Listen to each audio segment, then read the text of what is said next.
بسم اللہ الرحمن الرحیم۔ اعوذ باللہ من الشیطان الرجیم، بسم اللہ الرحمن الرحیم۔ السلام علیکم۔ آج آپ کا میزبان ڈاکٹر کاشف بشیر تفہیم القرآن سیریز کی قسط نمبر 140 کے ساتھ آپ کے سامنے حاضر خدمت ہے، جس میں ہم انشاءاللہ سورہ الاعراف کی آیت نمبر 189 سے آغاز کر رہے ہیں، اس دعا کے ساتھ کہ اللہ تعالی ہمارے تمام صغیرہ و کبیرہ گناہوں کو معاف فرمائے اور ہمیں شیطان اور برے لوگوں اور برائیوں کے تمام شر سے بچنے کی توفیق عطا فرمائے۔ بسم اللہ الرحمن الرحیم۔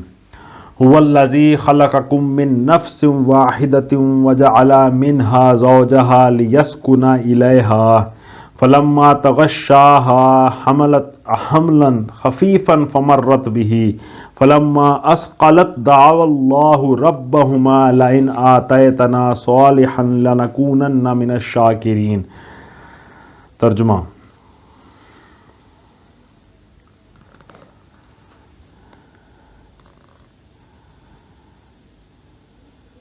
وہ اللہ ہی ہے۔ ترجمہ، وہ اللہ ہی ہے جس نے تمہیں ایک جان سے پیدا کیا اور اسی کی جنس سے اس کا جوڑا بنایا تاکہ اس کے پاس سکون حاصل کرے۔ پھر جب مرد نے عورت کو ڈھانک لیا تو اسے ایک خفیف سا حمل رہ گیا جسے لیے وہ چلتی پھرتی رہی۔ پھر جب وہ بوجھل ہو گئی تو دونوں نے مل کر اللہ اپنے رب سے دعا کی کہ اگر تو نے ہم کو اچھا سا بچہ دیا تو ہم تیرے شکر گزار ہوں گے۔ فلما آتاہما صالحا جعلا لہ شرکاء فیما آتاہما فتعالی اللہ عما یشرکون۔ ترجمہ، کیسے نادان ہیں، معاف کیجیے گا، مگر جب اللہ نے ان کو ایک صحیح و سالم بچہ دے دیا تو وہ اس کی اس بخشش و عنایت میں دوسروں کو اس کا شریک ٹھہرانے لگے۔ اللہ بہت بلند و برتر ہے ان مشرکانہ باتوں سے جو یہ لوگ کرتے ہیں۔ تفسیر میں آیا، یہاں مشرکین کی جاہلانہ گمراہیوں پر تنقید کی گئی ہے۔ تقریر کا مدعا یہ ہے کہ نوع انسانی کو ابتدائے وجود بخشنے والا اللہ تعالیٰ ہے، جس سے خود مشرکین کو بھی انکار نہیں۔ پھر ہر انسان کو وجود عطا کرنے والا بھی اللہ تعالیٰ ہی ہے، اور اس بات کو بھی مشرکین جانتے ہیں۔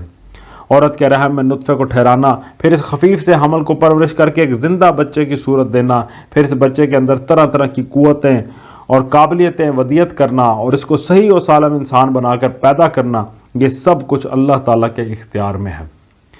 اگر اللہ عورت کے پیٹ میں بندر یا سانپ یا کوئی اور عجیب الخلقت حیوان پیدا کر دے، یا بچے کو پیٹ ہی میں اندھا بہرا لنگڑا لولا بنا دے، یا اس کی جسمانی و ذہنی اور نفسانی قوتوں میں کوئی نقص رکھ دے، تو کسی میں یہ طاقت نہیں ہے کہ اللہ کی اس ساخت کو بدل ڈالے۔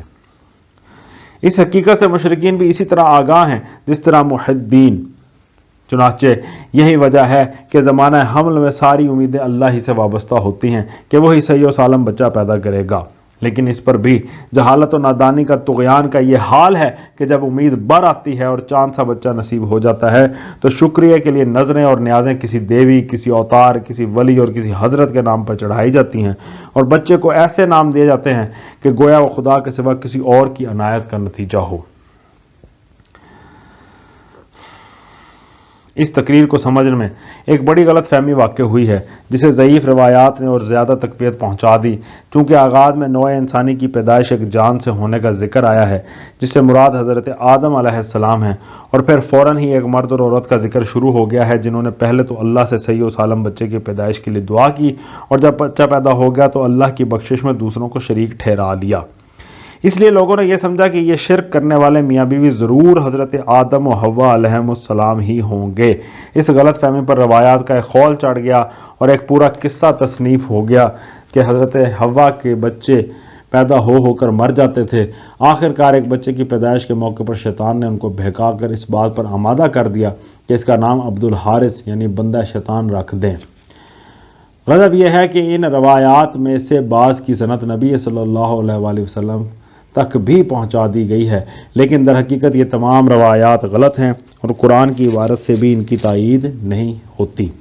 قرآن جو کچھ کہہ رہا ہے وہ صرف یہ ہے کہ نوع انسانی کا پہلا جوڑا جس سے آفرینش کی ابتدا ہوئی اس کا خالق بھی اللہ ہی تھا، کوئی دوسرا اس کار تخلیق میں شریک نہ تھا، اور پھر ہر مرد و عورت کے ملاپ سے جو اولاد پیدا ہوتی ہے اس کا خالق بھی اللہ ہی ہے، جس کا اقرار تم سب لوگوں کے دلوں میں موجود ہے۔ چنانچہ اسی اقرار کی بدولت تم امید و بیم کی حالت میں جب دعا مانگتے ہو تو اللہ ہی سے مانگتے ہو، لیکن بعد میں جب امیدیں پوری ہو جاتی ہیں تو تمہیں شرک کی سوچتی ہے۔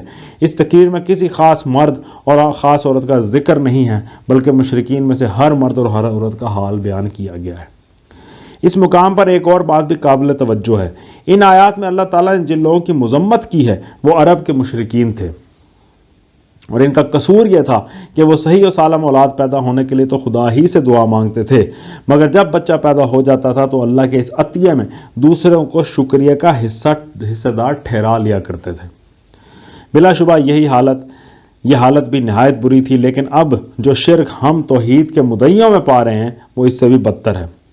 یہ ظالم تو اولاد بھی غیروں ہی سے مانگتے ہیں، حمل کے زمانے میں منتیں بھی غیروں کے نام ہی کی مانتے ہیں، اور بچہ پیدا ہونے کے بعد نیاز بھی انہی کے آستانوں پر چڑھاتے ہیں۔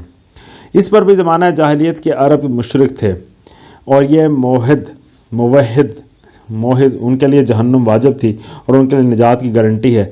ان کی گمراہیوں پر تنقید کی زبانیں تیز ہیں، مگر ان کی گمراہیوں پر کوئی تنقید کر بیٹھے تو مذہبی درباروں میں بے چینی کی لہر دوڑ جاتی ہے۔ اسی حالت کا ماتم حالی مرحوم نے اپنی مسدس میں کیا ہے۔ یہ یہاں پہ مسدس حالی کے کچھ اشعار ہیں۔ بہرحال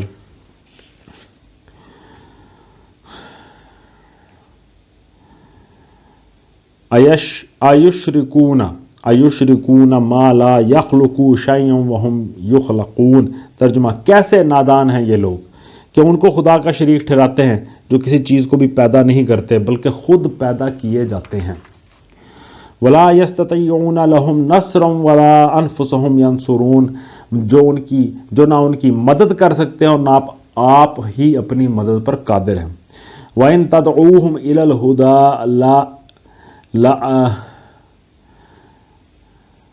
لا يتبعوكم سواء عليكم ادعوتموهم ام انتم صامتون۔ ترجمہ: اگر تم انہیں سیدھی راہ پر آنے کی دعوت دو تو وہ تمہارے پیچھے نہ آئیں، تم خواہ انہیں پکارو یا خاموش رہو، دونوں صورتوں میں تمہارے لیے یکساں ہی رہے۔ تفسیر میں آتا ہے یعنی ان مشرکین کے معبودان باطل کا حال یہ ہے کہ سیدھی راہ دکھانا اور اپنے پرستاروں کی رہنمائی کرنا تو درکنار، وہ بیچارے تو کسی رہنما کی پیروی کرنے کے قابل بھی نہیں، حتیٰ کہ کسی پکارنے والے کی پکار کا جواب تک نہیں دے سکتے۔ ان الذین تدعون من دون اللہ عباد امثالکم فادعوہم فلیستجیبوا لکم ان کنتم صادقین۔ ترجمہ: تم لوگ خدا کو چھوڑ کر جنہیں پکارتے ہو وہ تو محض بندے ہیں جیسے تم بندے ہو، ان سے دعائیں مانگ دیکھو، یہ تمہاری دعاؤں کا جواب دیں اگر ان کے بارے میں تمہارے خیالات صحیح ہیں۔ الہم ارجل یمشون بہا ام لہم ایدی یبطشون بہا ام لہم اعین یبصرون بہا ام لہم آذان یسمعون بہا قل ادعوا شرکاءکم ثم کیدون فلا تنظرون۔ ترجمہ: کیا یہ پاؤں رکھتے ہیں کہ ان سے چلیں؟ کیا یہ ہاتھ رکھتے ہیں کہ ان سے پکڑیں؟ کیا یہ آنکھیں رکھتے ہیں کہ ان سے دیکھیں؟ کیا یہ کان رکھتے ہیں کہ ان سے سنیں؟ اے محمد صلی اللہ علیہ وآلہ وسلم، ان سے کہو کہ بلا لو اپنے ٹھہرائے ہوئے شریکوں کو، پھر تم سب مل کر میرے خلاف تدبیریں کرو اور مجھے ہرگز مہلت نہ دو۔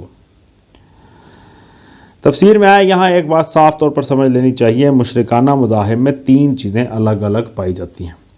ایک تو وہ اصنام، تصاویر یا علامات جو مرجع پرستش یعنی آبجیکٹس آف ورشپ ہوتی ہیں، جن کی پوجا کی جاتی ہے۔ دوسرے وہ اشخاص یا ارواح یا معنی جو دراصل معبود قرار دیے جاتے ہیں اور جن کی نمائندگی یہ اصنام اور تصاویر وغیرہ کی شکل میں کی جاتی ہے۔ تیسرے وہ اعتقادات جو ان مشرکانہ عبادات و اعمال کی تہ میں کار فرما ہوتے ہیں۔ قرآن مختلف طریقوں سے ان تینوں چیزوں پر ضرب لگاتا ہے۔ اس مقام پر اس کی تنقید کا رخ پہلی چیز کی طرف ہے، یعنی وہ بت محل اعتراض ہیں جن کے سامنے مشرکین اپنے مراسم عبادت ادا کرتے اور اپنی عرضیاں اور نیازیں پیش کرتے تھے۔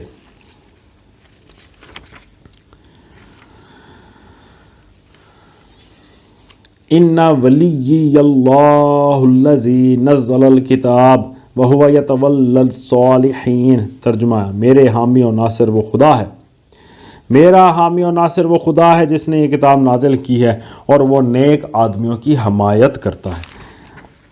تفسیر میں آیا یہ جواب ہے مشرکین کی ان دھمکیوں کا جو وہ نبی صلی اللہ علیہ وآلہ وسلم کو دیتے تھے۔ وہ کہتے تھے کہ اگر تم ہمارے ان معبودوں کی مخالفت کرنے سے باز نہ آئے اور ان کی طرف سے لوگوں کے عقیدے اسی طرح خراب کرتے رہے تو تم پر ان کا غضب ٹوٹ پڑے گا اور وہ تمہیں الٹ کر رکھ دیں گے۔ والذین تدعون من دونہ لا یستطیعون نصرکم ولا انفسہم ینصرون۔ ترجمہ، بخلاف اس کے تم جنہیں خدا کو چھوڑ کر پکارتے ہو وہ نہ تمہاری مدد کر سکتے ہیں اور نہ خود ہی اپنی مدد کے قابل ہیں وَإِن تَدْعُوهُمْ إِلَى الْهُدَى لَا يَسْمَعُوهُ وَتَرَاهُمْ يَنظُرُونَ إِلَيْكَ وَهُمْ لَا يُبْصِرُونَ۔ ترجمہ، بلکہ اگر تم انہیں سیدھی راہ پر آنے کے لیے کہو تو وہ تمہاری بات سن بھی نہیں سکتے، بظاہر تم کو ایسا نظر آتا ہے کہ وہ تمہاری طرف دیکھ رہے ہیں مگر فی الواقع وہ کچھ نہیں دیکھتے۔ خُذِ الْعَفْوَ وَأْمُرْ بالعرف وَأَعْرِضْ عَنِ الْجَاهِلِينَ۔ ترجمہ، اے نبی صلی اللہ علیہ وآلہ وسلم، نرمی و درگزر کا طریقہ اختیار کرو، معروف کی تلقین کیا جاؤ اور جاہلوں سے نہ الجھو۔ وَإِمَّا يَنزَغَنَّكَ مِنَ الشَّيْطَانِ نَزْغٌ فَاسْتَعِذْ بِاللَّهِ إِنَّهُ سَمِيعٌ عَلِيمٌ۔ ترجمہ، اے نبی صلی اللہ علیہ وآلہ وسلم، نرمی و درگزر کا طریقہ اختیار کرو، معروف کی تلقین کیے جاؤ اور جاہلوں سے نہ الجھو۔ وَإِمَّا يَنزَغَنَّكَ مِنَ الشَّيْطَانِ نَزْغٌ فَاسْتَعِذْ بِاللَّهِ إِنَّهُ سَمِيعٌ عَلِيمٌ۔ ترجمہ، اگر کبھی شیطان تمہیں اکسائے تو اللہ کی پناہ مانگو، وہ سب کچھ سننے اور جاننے والا ہے۔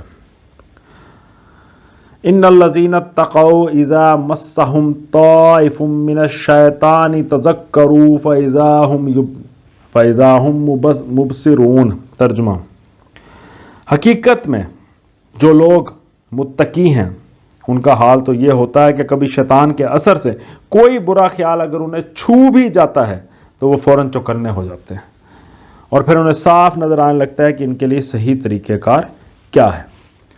صدق اللہ العلی العظیم۔ الحمدللہ آج ہم نے سورہ الاعراف کی آیت نمبر 201 تک کا ترجمہ اور تفسیر پر غور کرنے کی کوشش کی ہے، اور اللہ تعالیٰ سے دعا ہے کہ اللہ تعالیٰ ہمیں بھی گناہوں سے بچنے والے رستے پر ڈالے اور اتنا چوکنا کر دے، شیطان کی ہر چال پہ چوکنا کر دے اور ہمیں توفیق دے کہ ہم اس شیطانی کام، اس شیطانی شر سے بچ سکیں۔